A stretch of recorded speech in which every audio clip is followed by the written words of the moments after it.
Yo, yo, yo, what's up, everybody? Chris here for Big Sports News, back at it again with another video. Today, I'm going to be bringing you guys a super quick preview of what to expect going into week one of stage three of the CDL. So, looking ahead to, of course, day one, we will kick things off with the London Royal Ravens taking on LA Thieves. So, I think that honestly it'll be a 3-1 or 3-0 in favor of the Thieves. They are the more practiced team. They definitely will be riding momentum off of a second place finish at the Pro-Am. And I think they're going to look to make a statement in stage three by taking home a few early dubs this weekend, and I'll explain in a little bit. So looking at our next matchup, we have Optic Texas taking on the LA Guerillas, and I think just because the bulk meta was really short-lived, really just that single stage two event, and it was so surprising to so many teams, and no one really knew how good it was on land apart from Spark. I don't really see the Guerillas getting past Optic Texas tomorrow, but maybe they surprise me. Maybe they've been practicing, and the Pro-Am was really a wake-up call for them. They came very close to winning a lot of their matches. They ended up getting reverse swept, twice, and then swept in the last series. So I think that these guys will pull it together this stage. They might be Optic Texas because they're playing with Pro Loot in place of Illy with the thumb injury. But as it stands, I just think the Optic team will gel really well. I think Pro Loot will be a natural fit for Illy, and dare I say, a slight upgrade in the respawns. So I think Optic Texas 3-1 is likely outcome. In our next matchup, of course, that being our last matchup of Friday, we will have my boys, Faze, taking on the New York Subliners. And I think that after the Pro-Am, this is going to be a really interesting matchup. We, of course, have the winners of the Pro-Am going up against our number one team in terms of points and just overall consistency of placement all season, Atlanta Faze. And honestly, I think Faze make it quick 3-1 of this series. I don't think it'll be anything too barn burning or spectacular. I think likely the map one will be very close, but Faze will take it. Probably be a Bocage, if I had to guess. Map two, I see Subliners probably taking Faze's S&D has looked very shaky, very questionable, and Subliners look to be very decisive and very good in their play calls and S&D. Control, I think this goes Faze's way. I think it's a 3-2. I think it's a very close map three. And then map four, I think it's probably pretty convincing for Faze to close it out. I mean, I think the Subliners is definitely a top tier team in this game, but I just don't know how well that performance will translate to online play. So that's why I have Faze taking out the dub here. Now looking ahead to Saturday's matches, we kick things off with the Paris Legion, taking on the London Royal Ravens.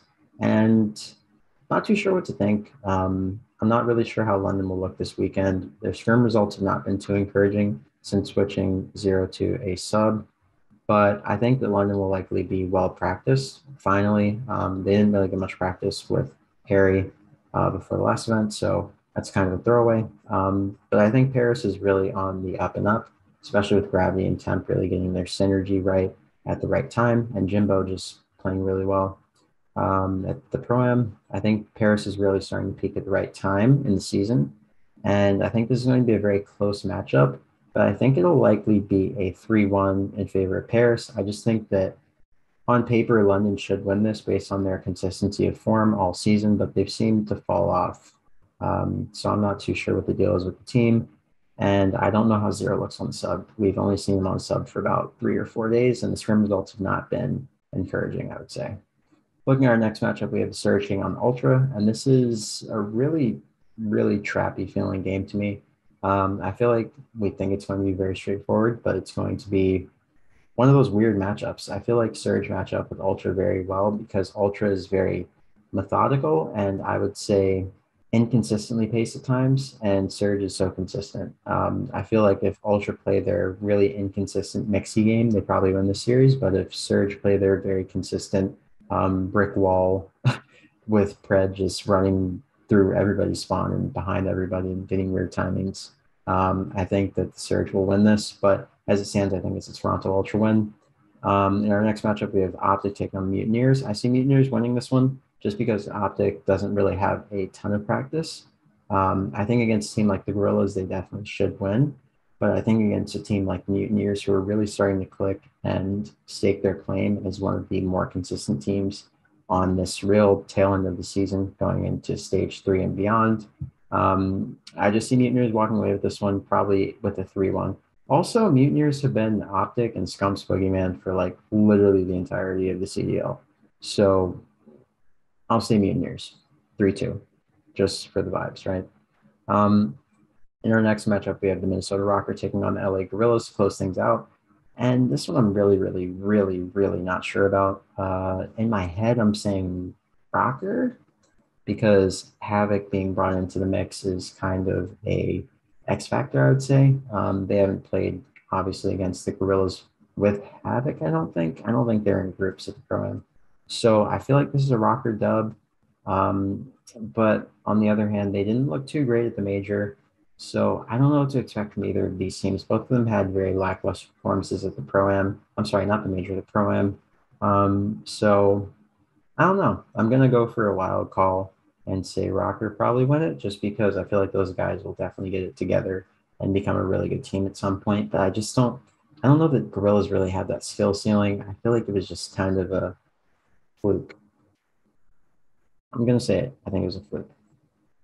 Looking at the last matches of the weekend, of course, that being Sunday's matches, we will kick things off with Surge taking on the Legion. This is a really hard one to call. Legion is really on an uptick while Surge is on a serious downfall.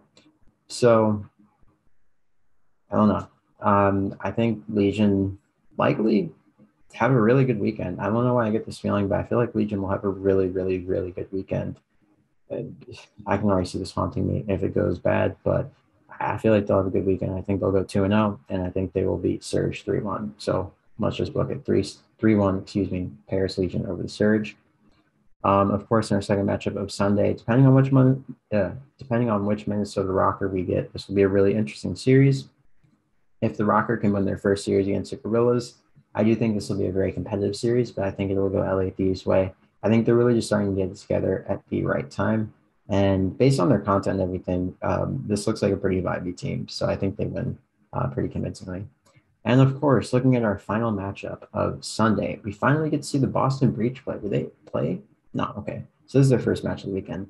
And they will go up against New York Subliners. I feel like it's putting them in the binder now. Like, first match of stage three is against Subliners. Sheesh. That's kind of a grudge match, though, because didn't New York send Boston home? I feel like they did. I feel like New York sent Boston home. I'll correct myself in post-production if they did. I'm pretty sure they did. So this, I think, is a grudge match, excuse me. And I think this will be an interesting one, but I see the Subliners taking it. I think they take it. I think Subliners are really just getting in their groove, and I think they're going to be a top four team for the rest of the year. I think they finally hit form, and they're hitting it at the right time. So I see this going 3-1 in favor of the Subliners. I think it's going to be surprising to a lot of people, but not if you're like counting the Pro-Am form as like the proper ranking of their form. So yeah, I think this is going to be a pretty interesting weekend. So just a quick recap. I'm thinking Thieves, Optic, Faze, Legion, Ultra, Mutineers, Rokkr, Legion, Thieves, and then Subliners. So yeah, guys, I'll just about wrap it up for me. Sorry, I don't know why my brain was like out to lunch. I'm still kind of like out of it from the Sixer series. But yeah, catch you guys in the next video. Hope you like, comment, and subscribe if you haven't already. Don't forget to do that. And I will catch you guys in the next video. So once again, this is Chris from Big Sports News, and I'm signing off. Peace.